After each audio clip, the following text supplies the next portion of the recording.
अस्सलामुअलैकुम, लाहौर न्यूज़ के साथ मैं हूं यासिर खान। हेडलाइंस आप जान चुके हैं। बुलेटिन में सबसे पहले आपको बताएं कि करप्शन नाजायज़ असासे बनाने के इल्ज़ाम में रिटायर्ड पुलिस सब इंस्पेक्टर गिरफ्तार। साबिक सब इंस्पेक्टर रफ़ीक अहमद को एंटी करप्शन ने जुर्म साबित होने पर गिरफ्तार किया है। मुलजिम ने ओहदे का नाजायज़ इस्तेमाल करके 1444 कनाल अराजी पर नाजायज़ काश्त की। मुलजिम ने कच्चे के इलाके में गैर कानूनी काश्त से करोड़ों रुपए की जायदादें बनाई। मुलजिम रफ़ीक अहमद ने नाजायज़ ज़राए से हासिल आमदन से बेनामी जायदादें बनाई हैं। आपको बता रहे हैं करप्शन नाजायज़ असासा बनाने के इल्ज़ाम में रिटायर्ड पुलिस सब इंस्पेक्टर गिरफ्तार हो गए हैं। आगे बढ़ने और बात करें कि रूटा का माहौलियाती आलूदगी के खिलाफ ऑपरेशन। रूटा टीम ने मुतअद्दिद पायरोलिसिस प्लांट का स्ट्रक्चर तबाह कर दिया। दौरान ऑपरेशन रूटा टीम ने रमजान, खालिद और एजाज पायरोलिसिस प्लांट का स्ट्रक्चर तोड़ दिया। रावी शहर हदूद में आलूदगी का बड़ा सबब बनने वाला अली गोहर पायरोलिसिस प्लांट भी मिसमार करती है। तफसीलात जानते हैं जैनुल आबिदीन से। जैन बताइएगा। डेवलपमेंट अथॉरिटी की तरफ से माहौलियाती आलूदगी फैलाने वाले जो यूनिट्स हैं उनके खिलाफ ऑपरेशन किया गया है और इस ऑपरेशन में मुतअद्दिद पायरोलिसिस प्लांट का स्ट्रक्चर तबाह कर दिया गया। डिप्टी डायरेक्टर वकार अहमद और महकमा माहौलियात की टीम के हमरा ये कार्रवाई की गई। दौरान ऑपरेशन रूडा टीम ने रमजान पायरोलिसिस, खालिद और एजाज पायरोलिसिस प्लांट के स्ट्रक्चर को तबाह कर दिया। इसी तरह रावी शहर की हदूद में आलूदगी का बड़ा सबब बनने वाला जो अली गोहर पायरोलिसिस प्लांट था उसका भी स्ट्रक्चर मिसमार कर दिया है। इस हवाले से रूटा इंतजामिया का कहना है कि माहौलियाती आलूदगी फैलाने वाले जो सनती यूनिट हैं उनके ऊपर जीरो टॉलरेंस पॉलिसी अपनाई जा रही है और पायरोलिसिस प्लांट का खात्मा करके जो ये माहौलियाती आलूदगी फैलाने वाले स्ट्रक्चर हैं उनको तबाह किया जा रहा है। जी ठीक है जैन, आप हमारे साथ ही रहेगा। आरिश पानी को महफूज बनाने के लिए वाटर टैंक्स की तामीर का मंसूबा। पंजाब हुकूमत ने बजट 2024-25 के मंसूबा की मुकम्मल मंजूरी ना दी। पंजाब हुकूमत ने मशीनरी की खरीदारी और सेवरेज लाइनों की मंजूरी दी। शहर में 10 वाटर टैंक्स की तामीर के PC1 महकमा हाउसिंग को अरसाल कर दिए गए हैं। वजीर आला पंजाब की दी गई डेडलाइन को महकमा हाउसिंग पामाल करने लगा। महकमा हाउसिंग पंजाब ने रावी रूडा वाटर टैंक की एडमिन अप्रूवल ही जारी ना की। इस पर मजीद बात करेंगे जैनुल आबिदीन हमारे साथ मौजूद हैं। जी जैन। बारिशी पानी को महफूज बनाने के लिए ये वाटर टैंक्स की तामीर का मंसूबा है। पंजाब हुकूमत ने बजट 2024-25 के मंजूर शुदा मंसूबों की भी अभी तक मुकम्मल मंजूरी ना दी। पंजाब हुकूमत ने मशीनरी की खरीदारी और सीवरेज लाइनों की मंजूरी का नोटिफिकेशन जारी कर दिया, लेकिन बजट 2024-25 में शामिल वाटर टैंक्स मंसूबों की मुतलका फोरम ने मंजूरी ना दी। इस तरह वाटर टैंक प्रोजेक्ट में अभी तक खातर खा पेशरफ नहीं हो सकी। ज़राए की जानिब से ये बताया गया है कि शहर लाहौर में 10 वाटर टैंक्स की तमीर के PC1 महकमा हाउसिंग को अरसाल किए गए, लेकिन महकमा हाउसिंग पंजाब की जानिब से इन 10 वाटर टैंक्स की एडमिन अप्रूवल जारी ना की गई। वज़ीर आला पंजाब की दी गई डेडलाइन को महकमा हाउसिंग की जानिब से मुबैना तौर पर पामाल किया जा रहा है।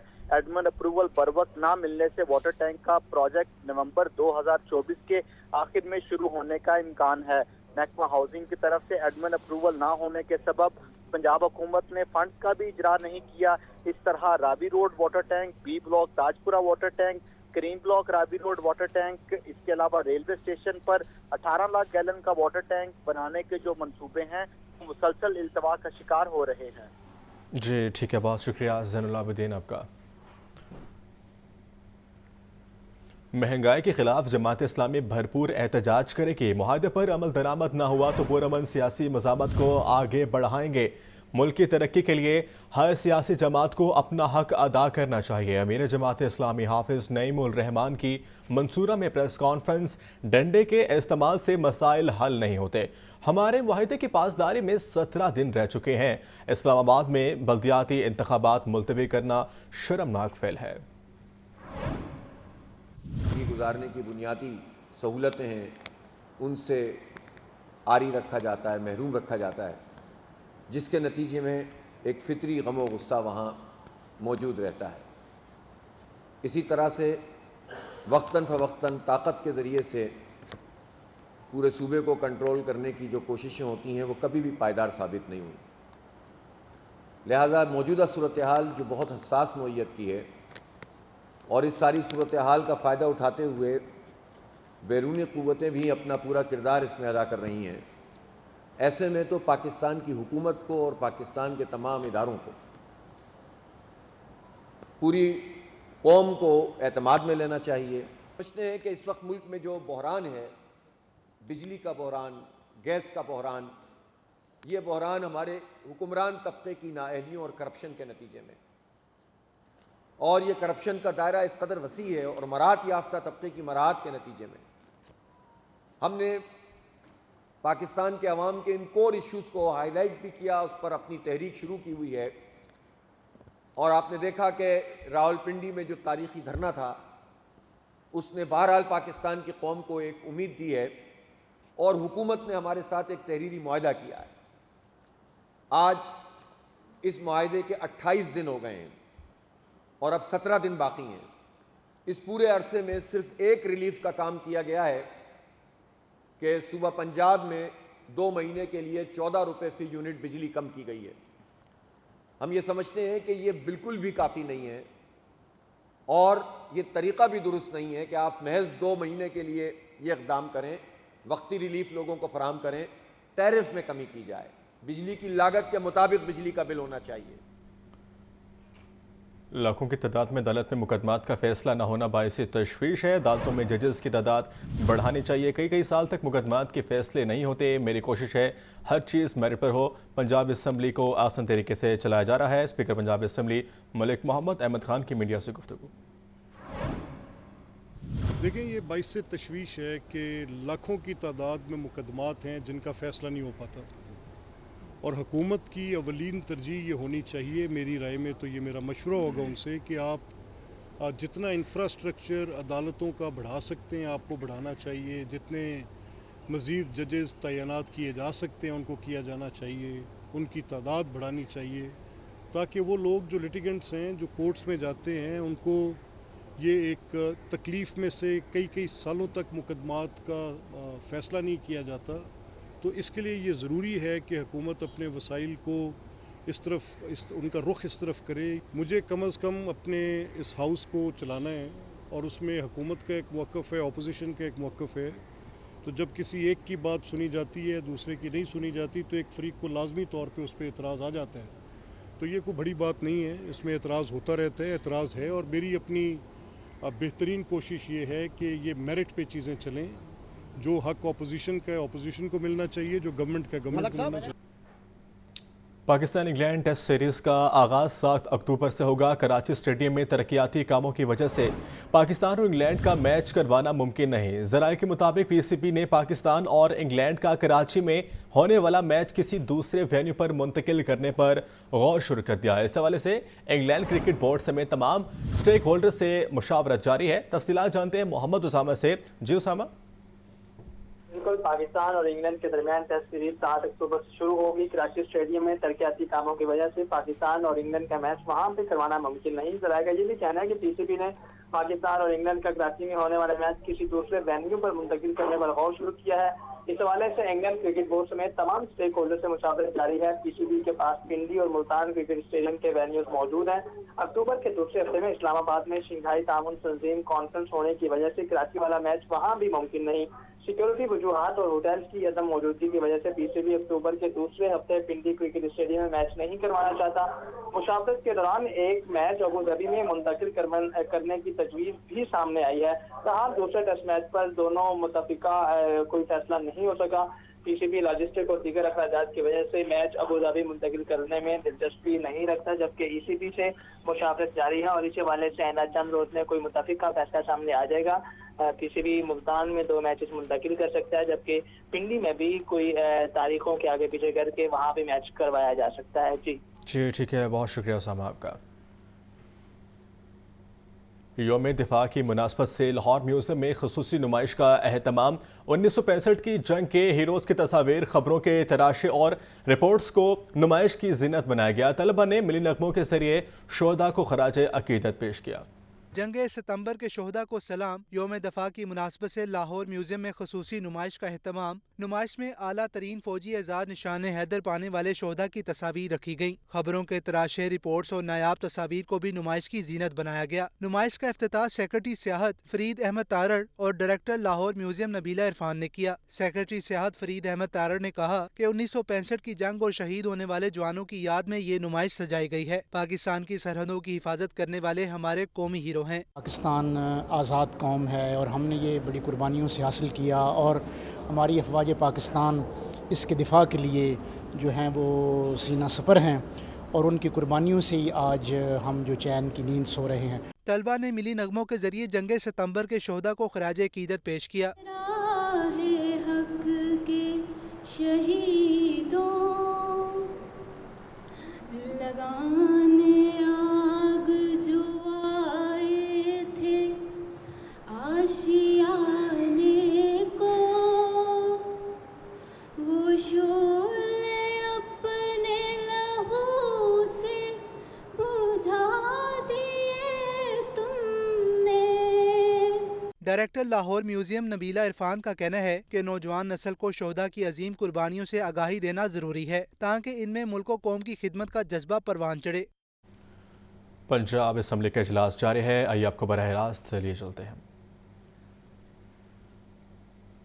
मुल्जिम मुसम्मी आबिद मसीह व सलीम मसीह को पेश अदालत करके डिस्चार्ज करवाया गया।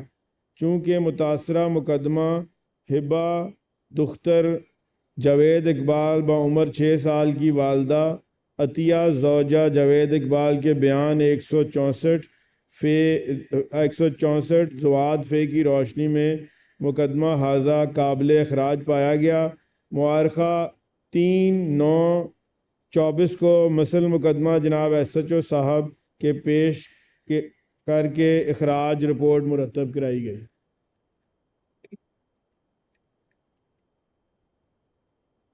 मिस्टर चेयरमैन, आप जवाब से मुतमिन हैं?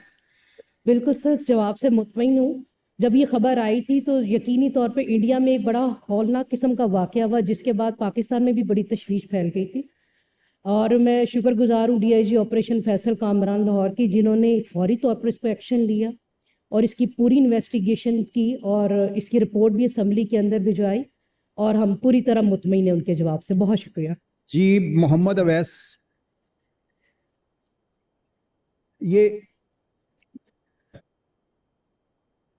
जवाब मैं बड़े गौर से सुना है। नहीं, आप जानदारी से जी, मुझे समझ आया बिल्कुल। ये कौन सा खुशामदी प्रोग्राम था कि DIG ऑपरेशन है ये कर दिया है, बहुत अच्छी कार्रवाई है। आप तो हमसे देख रहे थे। राणा साहब, मुझे जरा अगली मरहले पे जाने दें। आप तशरीफ रखें। नहीं, आप बैठ जाएं। तशरीफ रखें। जनाब मोहम्मद अवैस।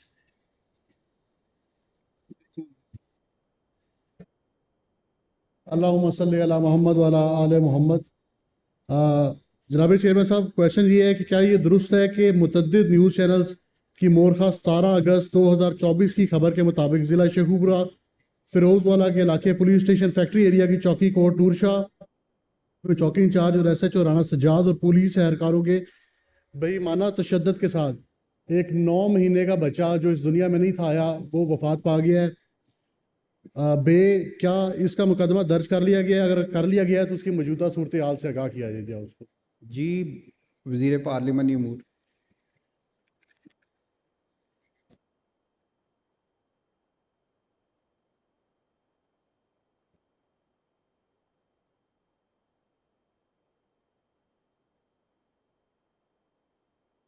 चेयरमैन, इसका जो जवाब भेजा गया है वो इस तरह है कि मामले की बाबत कबल अज़ीं इंक्वायरी बज़रिया एडिशनल इसका ठहरें, इसमें ना फाइल में एक पेज मिस हुआ हुआ है जो मैंने फाइल देखी थी उसमें।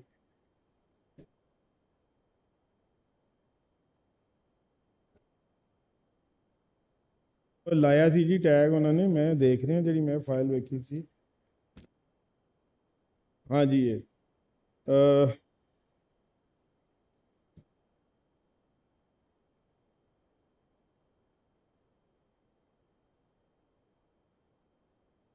97 है ना जी? जी 97।